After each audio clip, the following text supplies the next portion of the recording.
When you think of America, you think freedom, open road, the automotive industry, and possibly even baseball. Today we're going to take a quick ride down an old path that shows us the history of the Jeep and the Jeep Wrangler. We're going to pay close detail to what the purpose of the Jeep was, the history, and specific types of models that are iconic to Jeep's history. First, what is Jeep? Jeep is a vehicle with a purpose. It's a small general purpose vehicle for off-road purposes.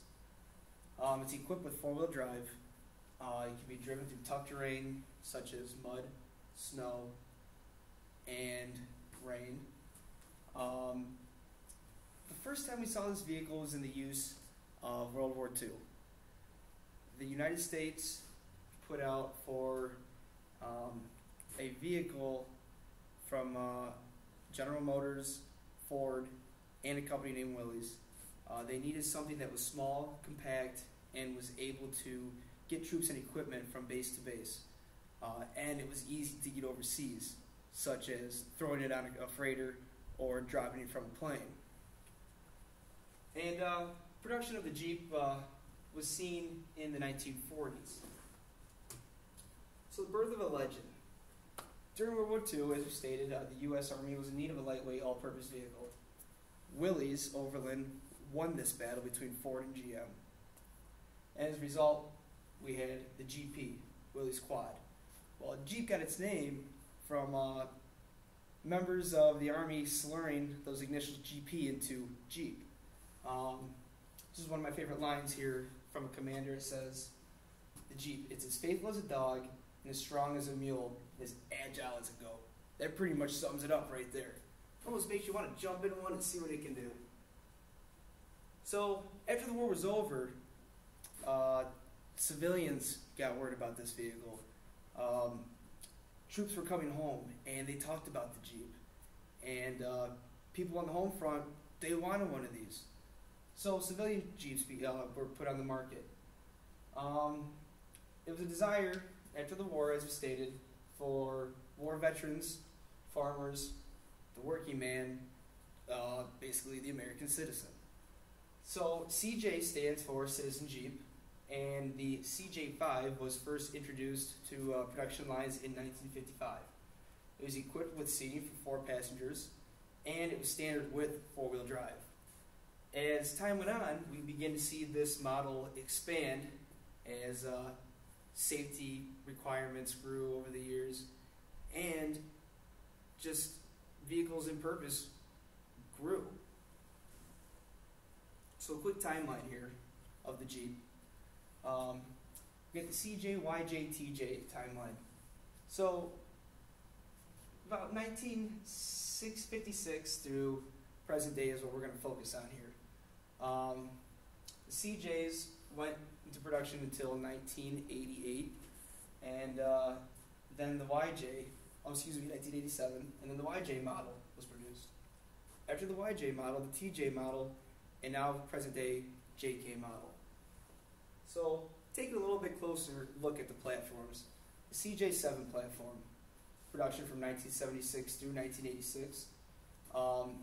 It was after the CJ5 and 6. It was updated for a more all-season, all-purpose vehicle. It had a longer wheelbase and was offered with a 2.5 cylinder and a 4.2 cylinder engine. It sat on a leaf spring suspension, which made it for a bumpy ride. And there really is not much to them. They're easy to take the doors off. They stood to the standard Jeep look.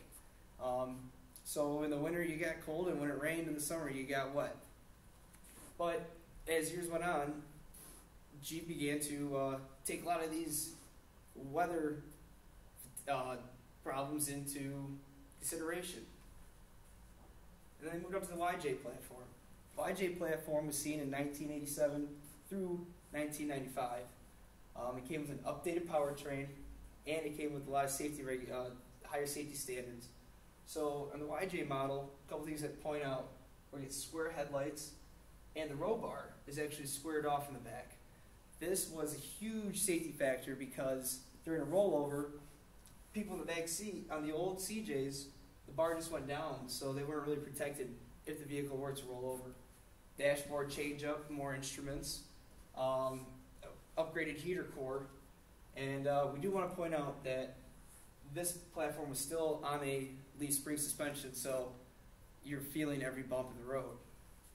But as time went on, Jeep changed to the adaptions. Next was the TJ platform. We saw the TJ platform from 97 to 2006. More updated safety regulations. Here we're going to see airbags, passenger and driver airbags. And now we have coilover springs instead of leaf springs. It's a lot safer. It's easier to maneuver the vehicle. You have less of a chance for a rollover in a sharp turn, and a lot more comfortable ride. Came with the 4-cylinder 2.5 engine and the 4.0 liter engine. 4.0 liter engine is a favorite among Jeep owners. It's a rock. If you know a Jeep owner, ask them what about it. They swear by them. So next, what's present day is the JK platform, 2007 to present. It's the only platform Jeep Wrangler that has a 4-door option. It's equipped with 4-wheel drive and now a 2-wheel drive option, which is kind of frowned upon by many Jeep owners because you really don't buy a Jeep and not have 4-wheel drive. It kind of defeats the purpose. Comes with automatic door locks and windows, which again is kind of raised questions because in the summertime you're pulling the doors off anyway to go cruising, so there goes your automatic door locks and windows. It comes with only a 6-cylinder engine. It's the 3.7 Pentastar. It's more fuel efficient. See about an average of 18 to 19 miles per gallon in the city. And it's a lot more safer. And the inside of it, it feels more up to date with safety standards, and it's more comfortable, and you stay a lot warmer in the winter. Trust me, I've ridden one. So next, a couple of things we're going to look at are some Jeep fun facts. So next time you see a Jeep, doesn't matter what kind it is, take a look at the grille. There's 7 slots. The 7 slots stand for 7 continents of the world, because Jeep was the first vehicle to be on each continent. Another thing you want to look out for, if you're ever riding in a Jeep with a friend, they do a thing called the Jeep wave.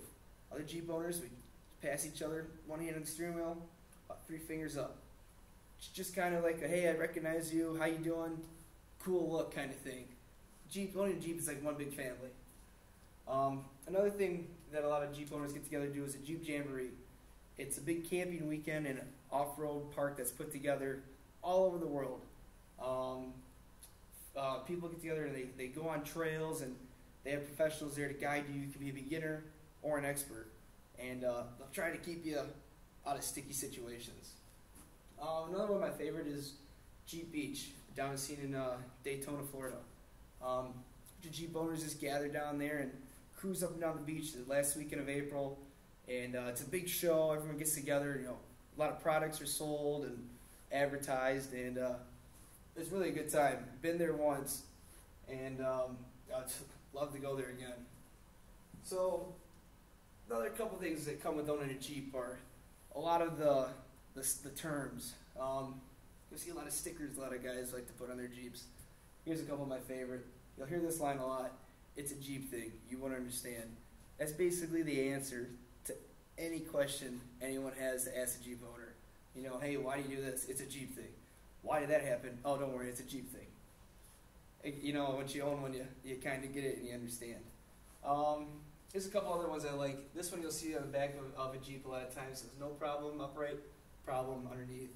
So, when you see it, if you're on a trail and you see that flipped around, that means the Jeep's flipped over, problem. It's just kind of those stickers you like to chuckle and laugh at.